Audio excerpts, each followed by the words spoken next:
after a long time of being convinced that unions were a problem, not the answer. Roughly two-thirds of the American people, roughly two-thirds of them in this country, have a favorable opinion of unions. That matches the highest approval rating Gallup has shown in over 50 years. It's something I've always believed, you've always known. My uncle in Scranton, Uncle Ed, used to say, Joey, you're labor from belt buckle to shoe sole. Well, I didn't have much of a choice the way I was raised at my grandfather's table. I've never been afraid to say the word union, not when I growing up, not when I grew up, not today.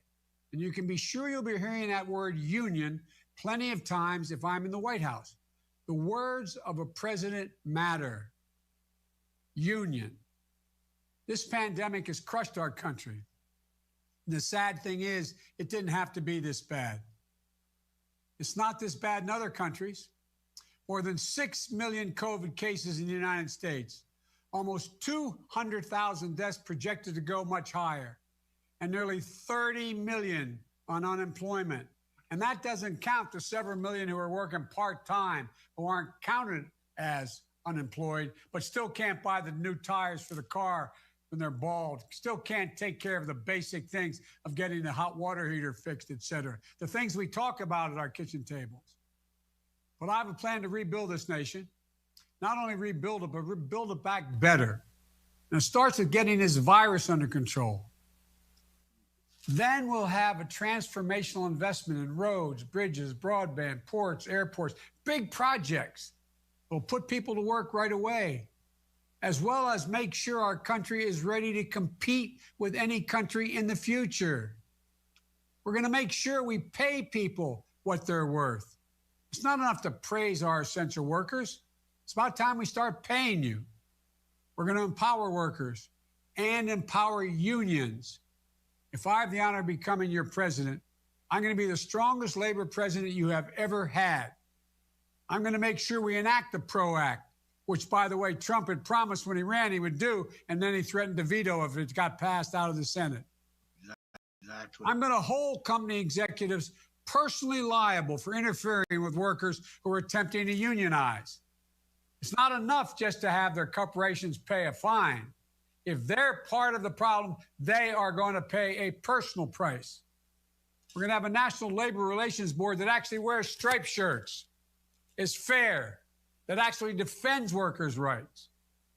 You know, if you go back to the 1930s, the purpose of the NLRB, what it states, it doesn't say Americans must merely allow unions to exist. That's what corporations try to tell you. What the act explicitly says is that the government should encourage unionization. Encourage. The only way to meet, as my dad would say, the abuse of power is with power. And the only power is organized worker power, union power, to deal with abuses. And that's exactly what I'll do as president. I promise you. We're going to make sure that anytime American government spends American tax dollars, we're going to spend them in America with American companies and suppliers supporting American workers. President Trump keeps talking about how great this economy is, how great the stock market is. Well, no, the reason he didn't have the guts to take on COVID and threw up the white flag, he was worried if he started talking about saving people's lives, the stock market may fall. Well, we know it's been great for his rich friends, but hadn't been so great for the rest of us. Millions of people out of work, evictions on the rise, 20 million people worrying about whether they're going to lose their home because they have trouble making their mortgage payments, healthcare being taken away, and Trump has a plan to gut Social Security. If his Social Security plan he actually puts forward, it actually became law, the Social Security actuary has said the entire Social Security system will be bankrupt by mid-2023. What in God's name else can this guy do? Let's look at one simple fact. This president is on track to be the only president in modern history to end up with fewer jobs at the end of his term than existed in America when he began his term. But as out of touch as Trump's language on the economy is, when it comes to veterans, He's downright un-American. I've never said that about a president ever, ever, ever. But calling those who have served, risked their lives, even gave their lives to our nation, losers and suckers. These are heroes. I'll tell you something. My beau wasn't a loser or a sucker. He spent 6 months in Kosovo as assistant U.S. attorney trying to make sure that they had a criminal justice system. He's the only foreigner who has a 12-foot statue erected to him, a memorial to him because of what he did in Kosovo. Then he volunteered. He was attorney general. He had to get special permission to volunteer to go with his unit to Iraq for 1 solid year. Won the Bronze Star, Conspicuous Service Medal, and other awards. He didn't serve with losers and suckers. He served with heroes. Exactly. He served with American patriots. And none of the veterans you know were losers or suckers. No president has ever talked about our servicemen and women in that way. And I'm sorry if I'm cutting close to losing my temper, but the simple truth is, if that's how you talk about our veterans, you have no business being president of the United States of America, period. Trump says he can't understand why people serve. Does that surprise you, coming from a man who only thinks about what helps him? He asked, quote, what's in it for them? Does that surprise you, coming from a man who only thinks about what's in it for him? Well, he'll never understand. He'll never understand you. He'll never understand us. He'll never understand our cops, our firefighters. You know, because he's not made of the same stuff what the people who serve this nation are made of, like so many of you. You live by a code, an American code. Sounds corny, but it's real. Honor, duty, country, something bigger than yourself. He lives by a code of lies, greed, and selfishness. This is Labor Day. And we honor all that working folks have done for the people of this country. We honor you, your work, your courage, your commitment to this country. And I promise you this, if you give me the honor of being your president, you'll never have a better friend or a stronger ally in the White House. Because if I'm in the Oval Office, guess who's going to be there with me? Unions, labor, you. And Rich, the bad news for you is there's no getting away from me, pal, because I'll be coming for you. Thank you all, and I guess I'm supposed to take questions somewhere along the line here, but thank you, thank you, thank you. Well, thank you, Mr. Vice President. And now it is the time for our questions from union members all across the country. Can we roll the first video, please? We need a president who will look out for every American, not just the wealthy or the ones that have a lot of power in this country. You got to represent every single person. We need an administration that is going to work for everyone across the aisle for the good of the American people. I feel for everybody who lost a family member during COVID because I myself lost somebody, but I think it helped in opening everybody's eyes and knowing how important it is to elect somebody who's going to care for you as a working person. And they get to appoint people that are on the NLRB board, and that really makes a difference on how stuff's ruled out and how unions can work. In 2016, I did not go vote. I was not involved in politics. I was one of those that said, they don't count my votes. My vote, that doesn't matter. I just turned 18. Who really cares? So this is like a redo for me. And it's like, it shows that I'm becoming an adult. I have responsibilities. I have a say in what goes on where I live, where I stay, where I put money to, where I put love to. So this election is everything to me. It means that we could change America one vote at a time. My name is Rebecca Vadrine, and this is my question. As a Black woman in America who's worked with union jobs and non-union jobs, I know that there's 60 million Americans saying that they would vote for a union today. And I would like to know, what will your administration do to help them give them that chance? Thank you. Let's move it up here. You know, there used to be a basic bargain in this country. Workers shared in the wealth their work helped create. If it didn't go well, they shared in the losses as well.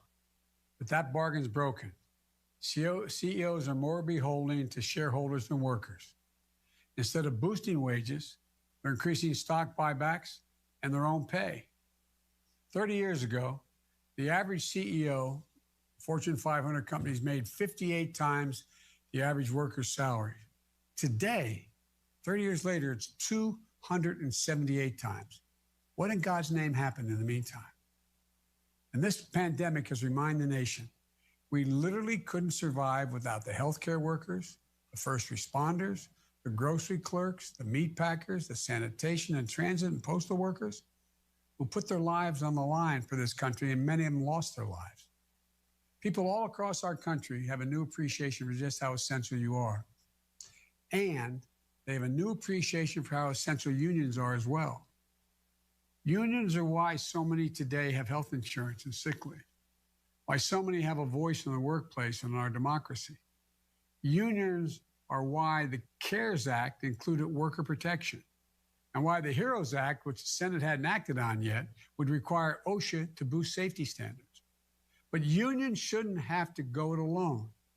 American workers deserve a partner in the White House, a president who's on their side.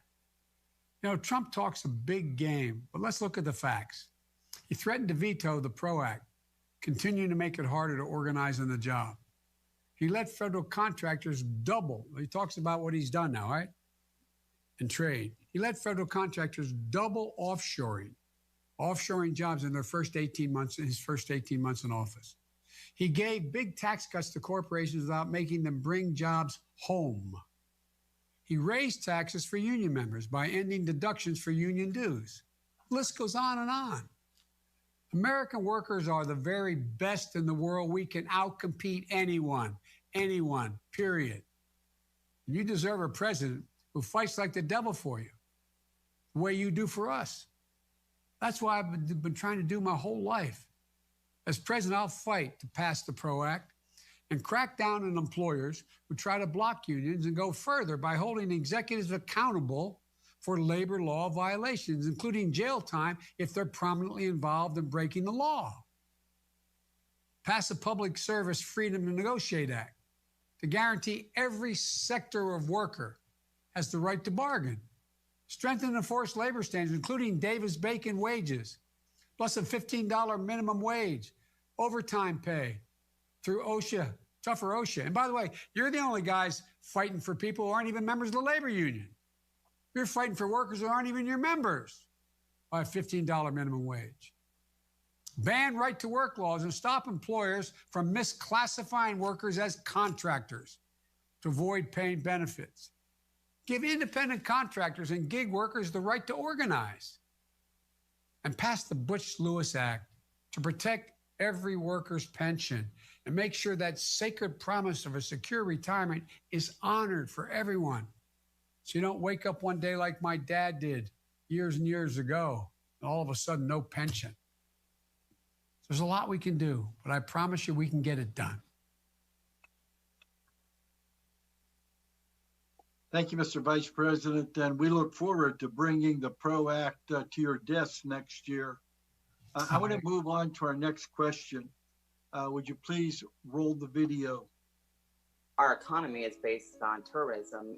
There's Disney, there's Universal Studios, and all the theme parks and all the vacation that people like to do. There are some people going to the parks, but it's not the same. A lot of people have lost their jobs. A lot of people are hurting. We went from being able to provide for our families, being able to take care of our household, to basically going to assistant programs for food and for utility help trying to make it from unemployment. I mean, it's been a drastic depression to my industry. The last 6 months, we have been calling on the Trump administration to invoke the Defense Production Act of 1950 to mass produce PPE or personal protective equipment, ventilators, and other needed supplies, and it hasn't happened. I get reminded every day that, bus operators, train operators, transit workers are still in the front lines of this pandemic. They're the first contact is what the sick people, when they're not feeling well, they're not driving to the hospital. Or a lot of them are taking the bus. You all have said it. America's been knocked down by this pandemic. Over 190,000 Americans are dead. 6.2 million are infected with COVID. 30 million unemployed. And nearly 1 in 6 small businesses has been shut down. Worst of all, it didn't have to be this way. No other country in the world let COVID spiral so far out of control. Donald Trump ignored the warnings, refused to prepare, and failed to protect our nation. And now, more than 6 months in, he still doesn't have a plan. No plan. So what'll he do? Nothing. Then the same. What I'll do? As president on day one, I'll implement the national strategy I've laid out since March to beat this virus. Only then will we really get our economy moving and our kids safely back in school and our lives back on track. That means calling on every American to wear a mask outside of their household. Surging free testing and contact tracing to stop COVID spread. Charting a clear path of science-based vaccines, free from politics. I got to ask the question, if the president announced tomorrow we have a vaccine, would you take it? Only if it was completely transparent that other experts in the country could look at it. Only if we knew all of what went into it. Because so far, nothing he's told us has been true. And it means fighting like hell to keep workers safe on the job and getting real relief out to families and small businesses. Not the Mar-a-Lago crowd that Trump bumped to the end of the head of the line with the act that was passed with all that money. Significant portion of that went to big business. It didn't go to small businesses. Look, the bottom line is the Republican Senate has to pass the second piece of legislation Nancy and the Democrats passed in the House, the HEROES Act. They need to pass it today. And then, as president, I'll keep workers safe. Use the full Defense Production Act to get every worker, job site, school in our country, the PPE and testing they need. I was one of the first ones to argue he invoked the act. He took so long and he only did it partially. Require OSHA to boost safety standards. Rehiring the investigators that Trump let go. Protecting whistleblowers. Extending OSHA coverage to all, and I say all, public employees. Provide paid sick and emergency leave for everyone, whether you work at a big company or a small nonprofit. Keep families whole. Expand PPP. Require companies that get bailouts like airlines to keep workers on the payroll or they don't get the bailout. No more no strings attached money. Extend unemployment insurance for as long as this crisis lasts. Boost rent relief. Suspending evictions isn't enough.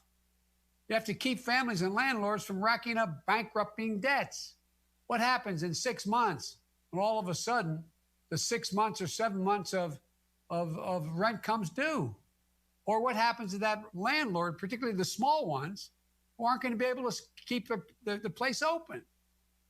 Cancel $10,000 in student debt per person while this COVID is going on. They can't afford to pay it back.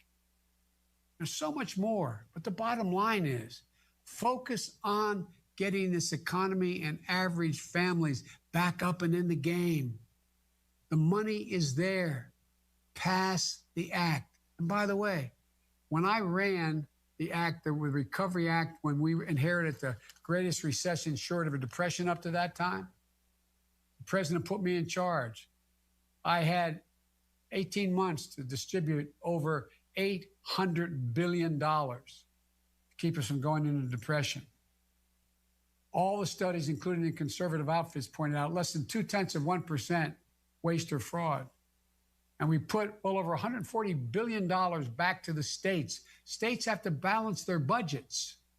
The reason the federal government doesn't have to is to deal with crises like this. What happened? We kept tens of thousands of school teachers, firefighters, law enforcement officers, sanitary workers, the essential workers on a job. Already we're in real trouble, the layoffs that are occurring. He has no sense of it. And he must agree with Mitch McConnell, who says, let the states go bankrupt. Okay, Mitch, let's see what happens when that happens. Anyway, I could go on. I apologize, but there's so much we can do. Thank you. Thank you, Mr. Vice President. And I promise you, the labor movement will not rest until the HEROES Act is the law of the land. I promise that to you. Let's move to our final question. Would you please roll the video? Mr. Vice President, the COVID-19 pandemic and the nation's response to it has highlighted the already existing, but often too ignored, systematic inequalities with America's education system. This organization isn't going to make 4 more years if Trump gets another term. When COVID first hit, there was the thought that the Postal Service had lost so much mail volume that we may run out of money, sometime over the summer. This is like back in March and April when we were talking about the Postal Service could run out of money sometime between June and maybe September. That was very worrying because if the Postal Service runs out of money, we had no idea like if we were going to get paid, if our benefits were still going to be up, or whether we were going to be forced to come to work. I have a 21-year-old son, and personally, the election is about his future. My name is Keitha Otis, and I would like to know, what would you do to protect our public schools, our public services, and public service workers? Thank you. Keitha, thank you. Thank all of you. First, I want to thank every public employee watching for your courage. And I mean that sincerely. The past 3 months, you fought the daily pandemic without enough supplies or support from your government. The whole country owes you. We have to do a lot more than just praise you. We have to make sure you can stay working and protect it, and we have to pay you fairly. But this pandemic has slammed states and cities with rising costs, shrinking tax revenues, and Trump passed the buck, turned his back, and stuck states with the bill. You notice he says it's not my responsibility. What in the hell is his job if it's not his responsibility? So I say it again. The Republican Senate has to do its job. Pass the HEROES Act now, so painful cuts don't have to take today's crisis and make it even worse. Already, there are 1,100,000 state and local employees have lost their job. 1,100,000 because the states don't have the money to keep them on a payroll. 50% more than did in the whole Great Recession. And economists say there's worse to come. It's past time we get state and local governments the funding they need to keep millions of teachers and cops and firefighters, mail carriers, bus drivers, sanitation workers, and more on the job. And by the way, bus drivers, they're the folks who are catching COVID. People getting on the bus without the kind of protection that is needed. People getting on the bus where bus drivers have no option. I could go on, but I won't. It just makes me angry. As I said, when I ran the Recovery Act, we made sure we got $144 billion to state and local governments. And it's long past time to get the post office the $25 billion in emergency funds it needs to keep running. One of the reasons why he doesn't want to do that, he wants to make sure those mail-in ballots don't get where they're supposed to get. He's trying to kneecap a core American service. First Postmaster General, Benjamin Franklin. Stop playing politics, Mr. President, with the 330,000 veterans who get their prescriptions by mail.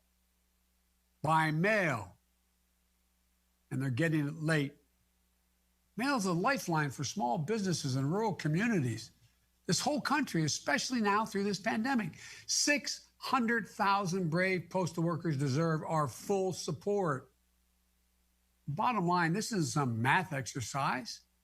This isn't about you, Mr. President. This is about the American people I'm talking to now. It's about the people who are doing the job. It's about all of you listening, your jobs, your communities. Now more than ever, you deserve better. We should all be taking this fight to Trump and to McConnell. Make them stop playing political games with the heroes who really are keeping this nation going. And then as president, I'll guarantee all workers have a right to collectively bargain. So even those who've seen their rights stripped away in states like Wisconsin and Iowa, once again can negotiate for better wages and working conditions and have a stronger voice on the job. People are dying, out of work, afraid for their children. The clock is ticking. We have to give workers the power to make their families whole and make them whole now. People are getting killed, figuratively, literally, across the board. Folks, look, in spite of all of this, I've never, Rich, been more optimistic than I am today.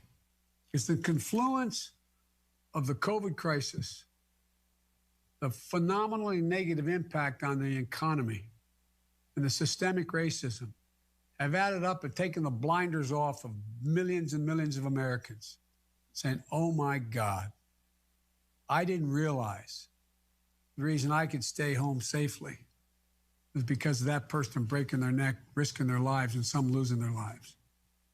I didn't realize that there are people in operating rooms and nurses that in the very beginning had to put on plastic garbage bags because they couldn't find protective gear they needed. I didn't realize. They now realize. They know what you all have done for the country. And they're ready to step up. We don't have to punish anybody. Just make sure everybody pays their fair share and everybody gets their fair shot. I can end with what my dad, Rich, heard me say this 100 times. When my dad had to move from Scranton when there was no work down to Wilmington, Delaware, and finally be able to, we moved in with my grandpa, like a lot of people had to. I'm not unique in this regard. My brothers and sisters aren't either. I remember him coming up the stairs saying, honey, we can't live in this apartment anymore. And you can't go to school. You can't play in that Little League team. You're gonna go home and live with Grandpa. And it must have been hard for my dad to walk into my grandpa's pantry, a man with 4 sons and lost one in World War II, and a daughter, and saying, Ambrose, can I leave the kids with you? It's only going to take me about a year, but I'll come home every weekend. It's only 157 miles. A lot of people have made that longest walk up a short flight of stairs to tell their kids that they can't stay in the same school, can't play in the same club. They're going to have to move. Well, when my dad moved, he got a job cleaning boilers in Wilmington, and we moved into a apartment complex, and we finally, after 4 years, able to buy a small home, we're happy. Nice middle-class home, 3-bedroom home, 4 kids, and a grandpa. And we were happy. I sometimes look back and wonder how my parents did it with those very thin walls. But my point is this, we did fine. My dad used to always use the following phrase, and I'll end with this, I promise. He said, Joey, remember, he told me and my siblings, Joey, remember, a job's about a lot more than a paycheck. It's about your dignity. It's about respect. It's about your place in the community. It's about being able to look your kid in the eye and say, honey, it's going to be okay, and mean it. And mean it. It's about your dignity. You deserve to be afforded the dignity every human being does. And the surest way to maintain that dignity and acquire it is through the union movement. And I'm with you. I promise you. Thank you for listening. Thank you very much, Mr. Vice President, for those words, wonderful words. And I promise you, we'll never stop fighting for that dignity with you. And we'll never stop fighting for our teachers and our public service workers and all the heroes who make our country go every day. They are essential, as you noted, not expendable. And I want to thank you for noting that and for fighting for them and spending your entire life trying to help workers get a better life and achieve that dignity that your dad talked about. Mr. Vice President, would you like to say anything in closing? One last thing. We better take care of the teachers. My wife taught for the last 30 some years. She taught full time, 15 credits when she was second lady. And next semester, she hopes at least to teach one course, at least online. So, and we're already short about 125,000 teachers. And if we don't do something about it, it'll be close to 250,000 teachers by 2023. And that can't happen, because if it does, I'll be sleeping alone. I'll be on my own. I need help. So all kidding aside, there's so much we can do. And I can't do without you, Rich. And I really appreciate your friendship. Thank you, everybody. Happy Labor Day. It's going to get better. Mr. Vice President, Godspeed and good luck. We want to thank you so much for caring, and not just caring about workers, but making a lifetime endeavor out of fighting for those same workers. You've been a friend to workers your entire career. And from the bottom of my heart, I want to say thank you for that. And for all of you out there that joined us, I want to thank you for joining us today.